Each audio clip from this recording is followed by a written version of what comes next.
Rappreżentanti tal-istudenti, għalliema u kapijiet ta' skola li matul is-sena ħadu sem fil-programm edukattiv u ambjentali Ekoskola ingħataw il-Premju Internazzjonali tal-Bandiera l-Ħadra għall-impenn tagħhom biex itejbu l-ambjent fl-iskola fl-aħħar sentejn. Tmien skejjel ħardu l-għarfien ukoll li tal-li pparteċipaw fil-programm Learning About the Forests, il-LEAF.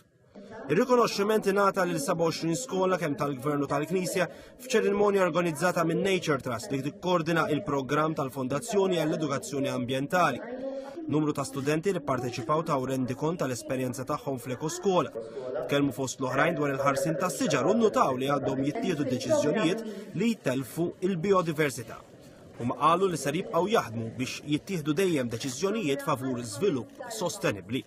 Il-President Mary Louise Colero Preka raddet ħajl l-istudenti li huma attivi fis-soċjetà u li mhux qed jiddejqu jitkellmu dwar dak li jixtiequ jaraw fil-pajjiż.